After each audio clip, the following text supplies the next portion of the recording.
후에 하나님을 영접하게 된 이탈리아의 문학 작가인 조반니 파피니라는 사람이 있습니다. 이분은 자기의 그 여러 작품 속에서 인간이 가지고 있는 어떤 근원적인 그런 외로움 또는 그 쓸쓸함에 대해서 잘 표현했던 그런 작가로 알려져 있습니다. 그런데 이 파피니라는 분이 이렇게 말을 하였습니다. 오늘날 세계의 문제는 인간의 문제이며 또 인간의 문제는 결국 마음의 문제이다. 모든 것이 다 사람 마음먹기에 달려있다고 말을 합니다. 우리가 어떤 마음을 가지느냐 하는 것은 그 일의 결과를 좌지우지하게 합니다. 좋은 마음을 먹으면 좋은 결과를 얻을 수 있습니다. 또 반대로 나쁜 마음을 먹으면 그 결과가 나빠지고 때로는 온 세상을 또 위기에 빠뜨릴 만한 그 흉측한 결과를 얻기도 합니다. 오늘 우리가 가정생활을 하고 또 신앙생활을 하는 것도 결국 어떤 마음을 가지고 하느냐에 따라서 그 결과가 달라집니다. 가정에서나 또 교회에서 좋은 마음을 품고 우리가 살아가면 아주 좋은 영향들이 생기지만 가정에서도 불편하고 또 교회에서도 불편한 마음을 가지게 되면 그 결과조차도 편하지 않는 경우가 많이 있습니다. 그런데 이 마음이 불편하면 그냥 마음만 불편한 것으로 끝나는 것이 아니라 이 마음이 불편하면 몸이 힘들어지는 것을 경험합니다. 마음 때문에 육신의 고통이 찾아오는 것입니다. 뿐만 아니라 나의 육신만 괴로운 것이 아니라 사람과의 관계 속에서도 이 불편함이 지속이 됩니다. 또 일을 추진하거나 내가 살아가는 그 모든 생활 자체가 힘들어집니다. 단지 마음이 불편했을 뿐인데 그 불편한 마음 때문에 내 생활 전반에 겹쳐서 나쁜 영향이 생기게 된다는 것입니다. 오늘 하나님께서 우리에게 주신 이 본문의 말씀을 통해서 하나님께서는 우리의 그 불편한 마음, 그 쉬지 못하는 마음을 헤아려 주시겠다라고 말씀하십니다. 그래서 예수님을 통해서 우리의 마음이 얼마나 힘드냐 하는 것을 위로해 주시고 또 오늘 본문의 말씀처럼 우리의 마음이 쉴 수 있도록 해 주시겠다라고 주님은 우리를 부르고 계십니다. 특별히 오늘 본문의 말씀 속에서 주님께서는 수고하고 무거운 짐진 자를 주목하고 계십니다. 주님은 오늘 이 시대에 수고하고 무거운 짐진 자를 주님께로 부르셔서 그가 가지고 있는 그 문제들을 해결해 주시기를 원하고 계십니다. 오늘 본문 말씀에 먼저 수고하는 자가 어떤 사람인지 말씀을 하십니다. 이 수고하는 자는 끝이 없는 일로 인해서 피곤하고 지친 자들을 의미합니다. 그러니까 도무지 쉴 수가 없고 평안할 수가 없이 계속해서 문제가 일어나고 계속해서 일해야만 하는 그러한 피곤한 인생을 의미합니다. 또한 무거운 짐진 자라는 말씀의 그 본래 의미는 이 예수님 당시에 그 바리새인과 서기관들이 유대 백성들에게 지우는 어떤 율법과 전통의 짐을 의미하는 것입니다. 당시 이스라엘 백성들은 나라가 이 로마의 식민 지배하에 있었고 또 세금을 많이 내야 하는 그 세금의 부담도 있었습니다. 또 일을 많이 하지만 그 거두는 소득이 별로 많지 않았습니다. 여러 가지 모든 면에서 이스라엘 백성들은 피곤하고 힘든 삶을 살았습니다. 근데 제일 무거운 것은 바로 이 율법의 짐이었다는 것입니다. 이 모세의 율법이라 말하면 내가 아무리 싫고 그것을 거부하고 싶어도 그것을 회피하거나 거부할 수가 없었습니다. 다른 것은 허용이 되지만 모세의 율법은 그 어떤 경우에도 예외 없이 그 모든 짐을 고스란히 지고 살아야 하는 것이 당시 이스라엘 사람들의 고통이었고 짐이었습니다. 물론 그 짐을 지우는 바리새인과 서기관들은 그것이 법이기 때문에, 법에 따라서 하기 때문에 거기에 대해서 부당하다 말할 수 없다라고 말하는지 모르지만, 그러나 백성들은 항상 그 종교적인 의무, 그 짐을 지는 것이 너무나도 힘들고 고통스러웠던 것입니다. 예수님께서 오늘 본문의 말씀을 통해서 이 이스라엘 백성들을 향하여서 수고하고 무거운 짐진 자들아 다 내게 오라 말씀하신 것은 그 먹고 사는 일에 고통스러워하는 이스라엘 사람들, 그 종교적인 짐을 지고 고통 속에 살아가는 그 백성을 향한 주님의 그 긍휼과 자비의 부르심이었습니다.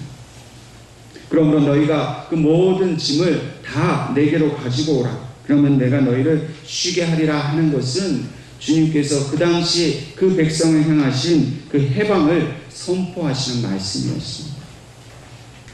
내가 너희의 그 모든 짐을 다 없앨 수 있는 참 자유를 내가 너희들에게 주겠다라는 주님의 놀라운 그런 선포였습니다.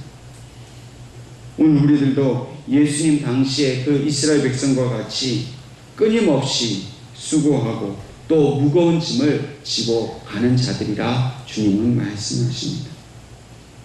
우리 스스로 우리 인생을 되돌아보면 우리도 얼마나 수고하는 자인지 우리 스스로 인정할 수 있습니다. 아침부터 나아가서 직장에서 일하고 또 일터에서 일을 하는 일이 얼마나 많이 피곤하고 힘듭니까? 특히나 한국 사람들의 이 일하는 시간은 얼마나 많은지 모르겠습니다. 또 일뿐입니까? 가정에 들어오면 또 가정을 돌봐야 하고 또 교회 오면은 교회에서 많은 또 봉사를 해야 하는 그런 수고를 우리는 많이 감당합니다. 교회 와서 또 이 일하는 것이 기쁨이 되고 평안이 되어야 되는데 때로는 이 일 자체도 우리에게 부담이 되고 짐이 되는 경우를 우리는 경험할 수 있습니다. 또 일은 그렇다 치더라도 우리에게 다가오는 이 세상의 악한 영들의 공격 또한 만만치 않습니다. 세상이 이 어둠이 우리에게 지우는 이 고난과 환난도 우리가 너무나도 고통스럽게 받아들일 수밖에 없습니다. 그런데 더 큰 문제는 이러한 모든 짐들이 매우 무겁다는 것입니다. 좀 가벼우면 그래도 견딜만 할 텐데 이 짐이 무거워서 너무나도 힘이 든다는 것이지. 우리가 수고한 것에 대해서 보상이 따를 것에 대한 기대를 합니다. 내가 참고 견디면 그만큼 나에게 많은 유익과 보상이 있을 것을 생각하면 우리는 그것을 참을 수 있습니다. 그래서 어떤 수고는 고생이 아니라 기쁨인 경우도 있습니다. 내가 이만큼 고생해도 얻은 것이 많기 때문에 그것을 참으로 참고 기쁨으로 그 일을 감당할 수가 있습니다. 그러나 주님께서 말씀하시는 이 무거운 짐은 경우가 매우 다릅니다. 이 짐을 지고 가는 것은 결코 기쁘지 않습니다. 아무리 좋게 생각하려고 해도 이 짐을 기쁨으로 받아들일 수 없는 경우가 우리에게는 너무나 많다는 것입니다. 우리에게 지어진 인생의 짐, 또 종교적인 짐, 또 가정의 짐, 교회의 짐, 이런 모든 것들에 눌려서 결국 우리가 하게 되는 일은 불평하고 원망하고 절망하게 되는 일입니다. 우리에게 다가오는 모든 일을 기쁨으로 해야 우리 인생이 행복할 텐데 기쁨은 사라지고 고통과 신음만이 가득하게 될 때 우리는 아무것도 할 수가 없는 것입니다. 물론 때때로 우리가 당하는 그 고난과 환난을 하나님께서 주신 은혜로 우리는 그것을 알지만은 그 은혜로 여기는 마음도 오래가지 못하고 금방 식어질 때가 있습니다. 머릿속으로는 이것이 은혜인 것을 알고 하나님의 뜻인 것을 알지만은 내 속에 있는 내 마음은 결국 그 고난을 이기지 못하고 원망하는 마음으로 낙심에 빠질 때가 있다는 것입니다. 그런데 주님은 그 우리의 힘든 마음을 분명히 다 헤아리고 계시다고 말씀하십니다. 사람들은 모르고 내 가족들도 모르지만 주님은 우리들의 마음을 아시는 줄로 믿으시기를 바랍니다. 또한 우리에게 있는 다른 무거운 짐이 있습니다. 세상이 우리에게 지우는 짐, 또 환경이 우리에게 지우는 짐이 있지만 더 큰 짐은 내 안에서 스스로 만들어서 지는 짐이라는 것입니다. 이 짐은 대부분 내 속에 있는 어떤 내적인 갈등에서부터 오는 짐입니다. 자신의 고집과 아집과 또 그 독선적인 가치관 때문에 나 자신을 힘들게 하는 일입니다. 오늘 예수님께서 이렇게 나 자신이 스스로 나를 힘들게 하는 그 무거운 모든 짐을 가지고 내게로 오라, 내가 너희를 쉬게 하겠다라고 말씀하고 있습니다. 세상이 우리에게 지우는 짐, 나 스스로 내가 가지고 있는 어떤 기질이나 성격 때문에 문제를 만들어서 지고 가는 그 모든 짐을 주님은 다 가지고 오라고 말씀하십니다. 결코 우리를 책망하시거나 결코 우리를 야단치시는 것이 아니라 그 짐을 가볍게 하시려고 주님은 우리를 부르고 계십니다. 우리에게 이러한 짐이 있으면 우리는 이 육체적으로 잠을 잘 잘 수도 없고 또 잘 먹을 수도 없습니다. 잘 먹고 잘 쉴 수 있다면 우리는 그 모든 짐을 벗어버렸다는 것을 의미하는 것입니다. 우리가 어떻게 하면 우리가 살아가는 인생에서 다가오는 스트레스나 이러한 짐을 벗어버릴 수 있겠습니까? 사람에게 털어놓아도 해결이 되지 않고 돈이나 다른 힘이 있다고 해결되지 않는 이 근본적인 우리 인생의 짐을 어떻게 하면 해결할 수 있겠습니까? 오늘 예수님께서는 그 해결 방법으로 주님의 마음을 배우는 것이라고 말씀하고 있습니다.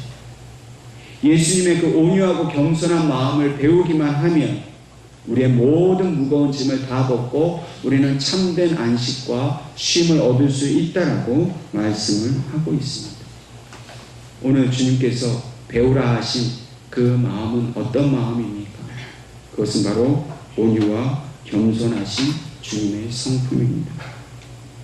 사람은 각자 태어날 때에 서로 다른 성품을 가지고 태어납니다. 그러나 그 성품은 오직 하나님 한 분으로부터 시작되었습니다. 하나님께서 태초에 우리 사람들을 만드셨을 때에 하나님의 형상을 따라 만들었습니다. 이 하나님의 형상을 따라 우리가 지음을 받았다는 것은 우리의 겉모습이 하나님을 닮았다는 것입니다. 지금 우리가 눈, 코, 입을 가지고 손과 발을 가지고 있는 이 겉모습이 바로 하나님을 그대로 닮은 모습이라는 것입니다. 또한 하나님의 형상을 따라 지음을 받았다는 말씀은 겉모습뿐만 아니라 우리의 속사람의 성품도 하나님을 닮았다는 것입니다. 하나님의 그 거룩하신 성품, 그 사랑 많으신 성품을 우리 인간이 그대로 똑같이 닮았다는 것입니다. 여러분, 우리 부모된 자가 우리의 그 육신을 통해 낳은 자녀들을 왜 사랑합니까? 나를 닮았기 때문입니다. 모습도 닮았고 습관도 닮았고 어쩌면 하는 그 말이나 태도가 다 부모를 닮아 있는지 모릅니다. 근데 그렇게 닮았기 때문에 부모는 자식을 자기 생명처럼 사랑합니다. 나의 생명이 그대로 내 자녀에게 전해졌다라는 그 마음 때문에 이 세상의 그 어떤 것보다도 자녀를 사랑합니다. 하나님도 마찬가지입니다. 우리가 하나님을 그대로 닮은 자녀이기 때문에 하나님은 우리를 너무나도 사랑하십니다. 그래서 이 땅에서 수고하고 무거운 짐을 지고 가는 것을 매우 안타깝게 여기십니다. 그런데 우리가 그런 수고하고 무거운 짐을 지고 갈 수밖에 없는 이유가 하나 생겼습니다. 그것은 바로 아담과 하와가 그 에덴 동산에서 범죄한 것 때문이었습니다. 본래 하나님께서 우리를 지으실 때는 결코 범죄함이 없었습니다. 오직 하나님의 평강만 있었습니다.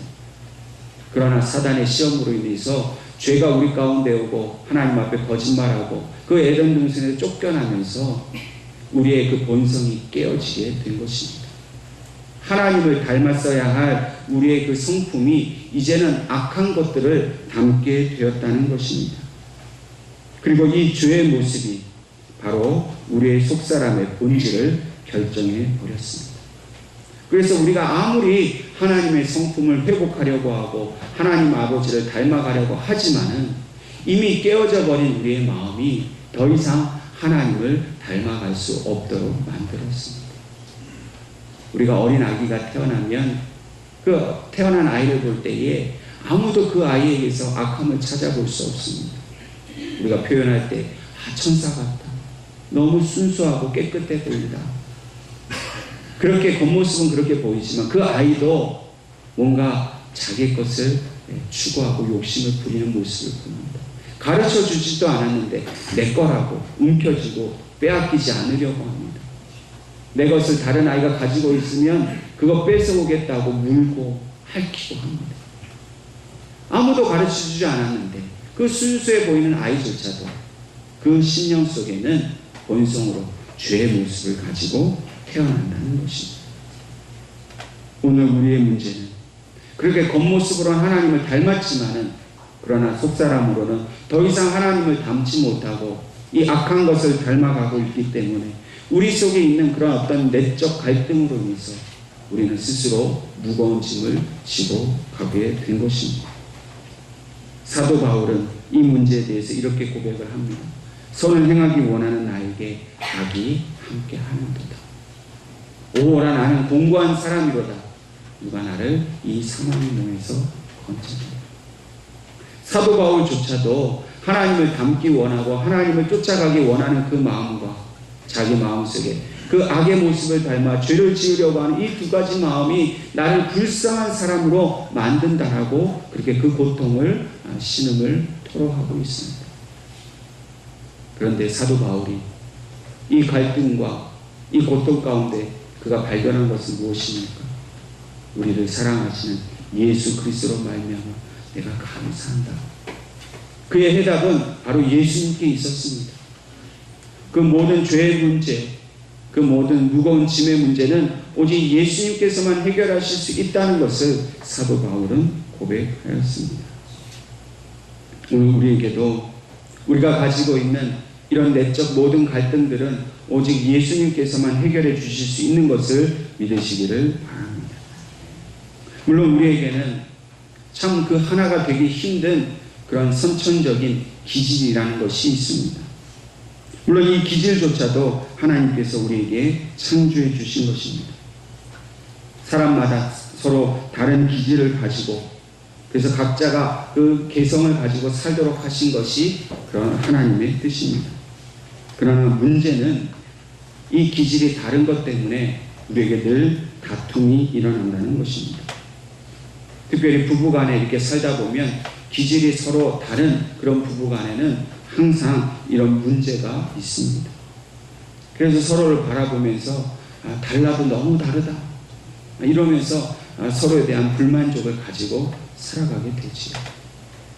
근데 한번 생각해 보십시오. 하나님이 다르게 하신 건데 우리는 다르다고 얘기하면서 사실은 속으로는 틀렸다라고 얘기합니다. 다름을 인정하는 것이 아니라 네가 하고 있는 그 모든 것은 다 틀렸다는 것입니다. 당신의 그 생활하는 방식, 사고방식, 행동 모든 게 다 틀렸다는 겁니다. 그래서 서로에게 서로 틀렸다고 지적하고 비난하고 또 그런 말을 통해서 서로 상처를 주게 됩니다. 교회 안에서도 이런 문제는 계속됩니다. 교회 안에도 어떤 분들은 아주 적극적이고 그런 기질을 가지고 아주 외향적인 그런 성품을 가지고 살아가는 분이 계십니다. 이런 분들은 모든 일에 나서고 또 말을 하기 때문에 그러지 못한 사람들을 보면 항상 답답해 합니다. 또 항상 이제 솔직하게 있는 그대로 말하는 그런 성격을 가지고 있지요. 그래서 이제 나는 다 그냥 있는 그대로 솔직하게 말하는데 뒤끝은 없다 그렇게 얘기를 합니다. 근데 본인만 뒤끝 없지 듣는 사람은 얼마나 그 상처가 오래 가는지 모릅니다. 또 반면에 어떤 분들은 소극적인 기질을 가진 분이 계세요. 이런 분들은 외향적이지 못하고 매우 내성적입니다. 근데 이런 분들은 이렇게 좀 적극적이고 나서서 말하는 사람을 매우 싫어합니다. 왜 저렇게 꼭 나서서 저렇게 나대는지 모르겠다. 근데 그 그 사람 앞에서는 절대 말 못합니다. 그래서 꼭 뒤로 돌아서서 뒤에서 그런 소극적인 분들끼리 모여서 얘기를 합니다. 이거 어땠다고 저랬다고.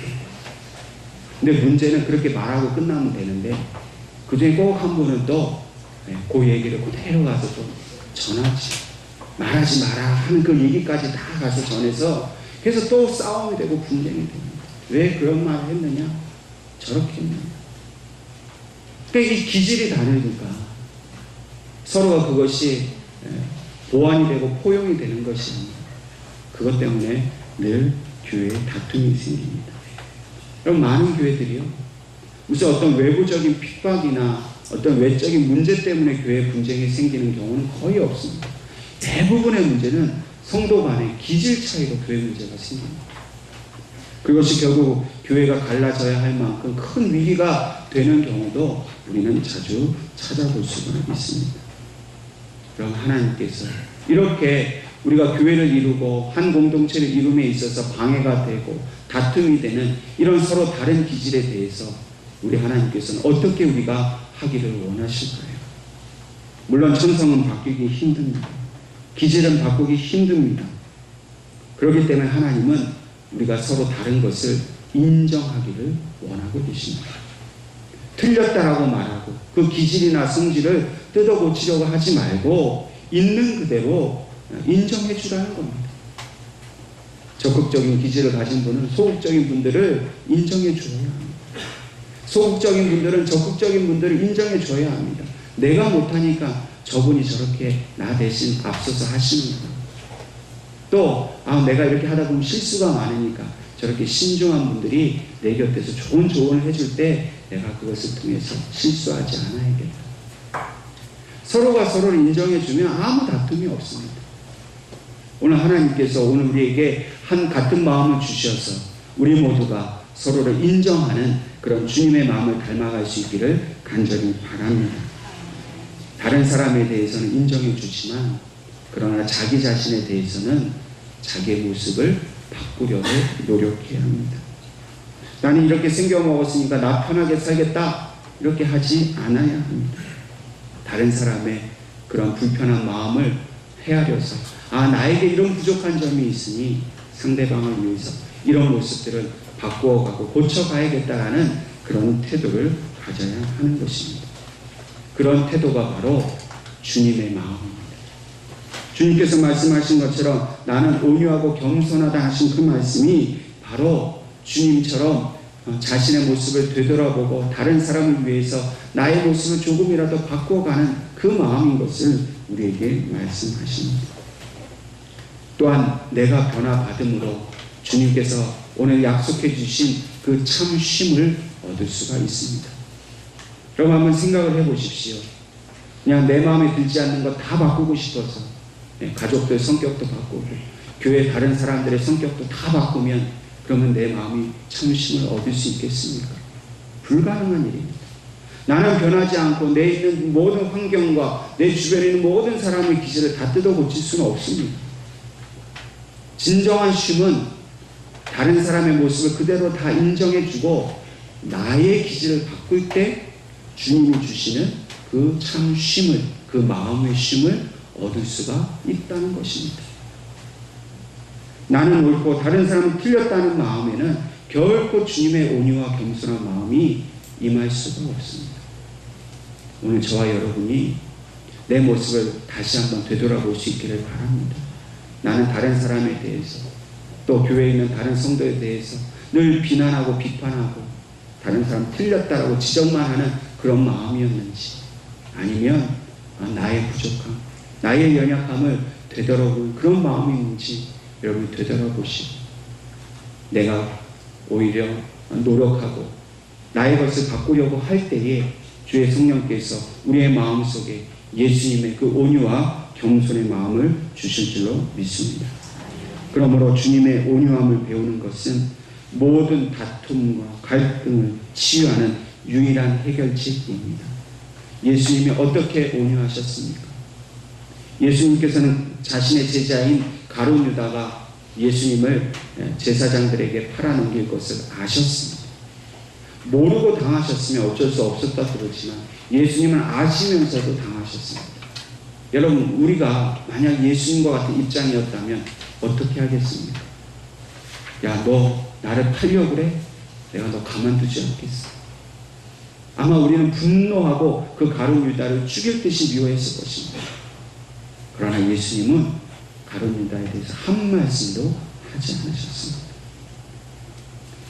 예수님의 수제자인 베드로가 예수님을 3번이나 모른다고 부인했습니다. 베드로가 마지막 3번째 예수님을 모른다고 부인하였을 때에 누가복음 22장 61절 말씀을 보면 주께서 돌이켜 베드로를 보시니 라고 기록하고 있습니다.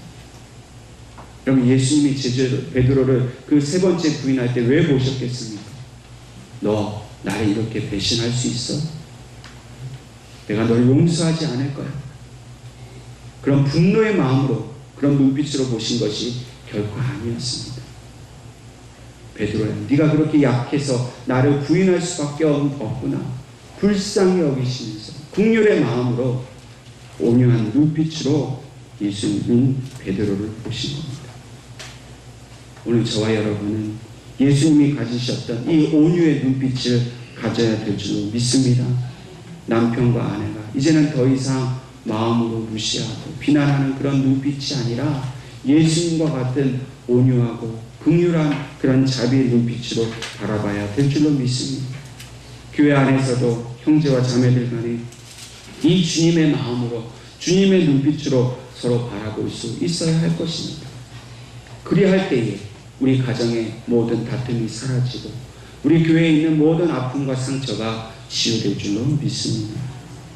이 온유란 말은 결코 나약하다는 말이 아닙니다. 무기력하다는 말이 아닙니다. 힘이 없다라는 말이 아닙니다. 이 헬라어로 온유는 프라우스라고 합니다.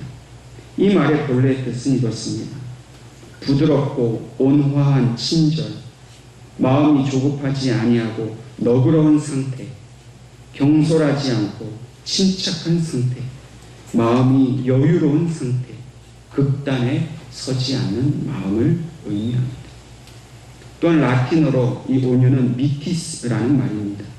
이 말의 본래 뜻은 말의 입에 재갈을 물린다라는 뜻입니다. 여러분, 말이 길들여지지 않으면 제 마음대로 뛰어다닙니다. 사람이 몇이나 달라붙어서 그 말을 제어하고 진정시켜 보려고 하지만 도무지 할 수 없습니다. 그렇게 펄펄 뛰는 말에게 재갈을 물리고 그 말을 길들이면 그 말 주인이 이끄는 대로 그 말이 움직입니다. 말에게는 얼마든지 사람을 뒤엎을 수 있고 모든 사람이 감당하지 못할 힘이 있습니다. 그런데 그 입에 온유함이 있습니다. 재갈을 물리면 성령이 이끄시는 대로, 하나님이 이끄시는 대로 온순한 양처럼 그 말이 움직일 수 있다는 겁니다. 여러분, 우리에게는 여전히 뜨거운 그 혈기가 있습니다. 못난 기질이 있습니다. 그거 안 바뀝니다. 바꿀 수 없습니다. 그런데 온유하신 주님의 마음을 우리가 얻게 되면 우리 입에 재갈을 물려서 성령이 원하시는 대로 우리가 절제하게 되고 참게 되고 또 부드럽게 다른 사람들 편안하게 해주는 그런 사람이 될 수 있다는 겁니다. 여러분, 결코 상대방의 기질을 바꾸려고 하지 마십시오. 대신해서 예수님의 온유함이 그 사람에게 임하길 위해서 기도하십시오. 내 기질 못 바꿉니다. 그러나 내게 예수님의 온유함이 있으면 나는 다른 사람을 얼마든지 사랑해주고 긍휼을 베풀어주는 그런 사람이 될 수가 있습니다. 종교개혁자 깔뱅은 온유는 부드러운 태도로 살고 오해에 쉽사리 노하지 않으며 보복하고자 아니하고 자기에 대한 악의의 길이 참는 것이다. 이렇게 말을 했습니다. 우리가 예수님의 온유를 닮으면 나에게 비난하고 핍박하는 사람에 대해서 우리가 참을 수 있습니다. 분노하지 않고 용서할 수 있습니다. 극단적인 생각이나 말을 하지 않게 됩니다. 우리가 예수님의 온유함을 꼭 닮아서 우리의 마음속에 분노가 꺼지고 우리의 마음속에 참된 안식과 쉼을 얻게 되기를 바랍니다. 그러므로 온유는 폭력과 잔인함과 교만의 반대말이고 친절과 사랑과 겸손과 한 형제입니다. 온유한 자는 자기를 스스로 방어하려고 들지도 않고 변명하지도 않습니다. 초조하지 않고 비방을 두려워하지 않으며 공격하는 자를 증오하지 않습니다. 외부의 비난에 남을 비방하거나 상처 주지 않으면서도 흔들림 없이 자신이 가야 할 길을 가는 힘이 있는 사람입니다. 온유한 사람은 더 넓은 세상을 바라보면서 자신의 손해를 걱정하지 않으며 이미 엎드려져 있기 때문에 넘어질 것을 걱정하지 않습니다. 온유한 사람은 자신의 능력을 떠벌리지 않고 극단을 피하며 정서의 균형을 잃지 않는 사람입니다. 그러므로 오늘 우리는 예수님과 함께 온유한 사람이 되어서 모든 사람들에게 주님의 사랑을 증거하는 그런 귀한 사람이 될 수 있기를 바랍니다. 마지막으로 이 온유한 마음으로 예수님께서 예수님의 멍에를 우리가 지고 가라고 말씀하고 있습니다. 여러분, 우리가 예수님의 멍에를 지고 가라는 것은 더 큰 짐을 우리에게 지우시는 것이 결코 아닌 것을 알아야 합니다. 왜냐하면 주님의 멍에는 사랑의 멍에이기 때문입니다. 여러분, 우리가 다른 사람의 짐을 지면 얼마나 무겁고 힘이 듭니까? 그러나 예수님의 짐은 우리를 짓누르는 그런 고통의 짐이 아닙니다. 사랑과 자비의 짐이기 때문에 오히려 우리가 예수님의 짐을 그 멍에를 매는 것이 더 큰 유익인 것을 깨달아 알아야 할 것입니다. 성 어거스틴은 예수님의 멍에는 새 깃털과 같다. 그 깃털은 창공을 자유롭게 날 수 있을 만큼 가볍다라고 말합니다. 예수님께서는 우리의 모든 짐을 가져가기를 원하십니다. 그리고 대신해서 예수님의 멍에를 우리에게 메어주셔서 우리가 이 땅에서 더 이상 그 마음의 큰 짐을 지지 않고 주님과 함께 온유함과 겸손함으로 참된 자유를 누리며 살기를 원하고 계십니다. 본래 이 멍에는 소에게 지우는 것을 말합니다. 소가 이 멍에를 지고 그 끝에 쟁기나 수레를 달아서 그것을 옮기거나 일할 때 꼭 필요한 것이 멍에입니다. 그런데 이 예수님 당시에는 이 멍에를 소 한 마리에 결코 씌우는 법이 없었다고 합니다. 꼭 소 2마리에게 이 멍에를 씌워서 그 일을 하도록 했다는 것입니다. 오늘 우리 인생의 멍에를 우리 혼자 지고 가지 않게 하시는 것이 바로 주님의 사랑인 줄로 믿으시기 바랍니다. 주님이 우리의 멍에를 함께 메고 계시고 주님의 멍에가 또 우리의 멍에가 되도록 주님은 우리를 떠나지 아니하십니다. 그러므로 나의 모든 인생의 짐, 마음의 짐은 다 예수님 앞에 십자가 앞에 내려놓으실 수 있기를 바랍니다.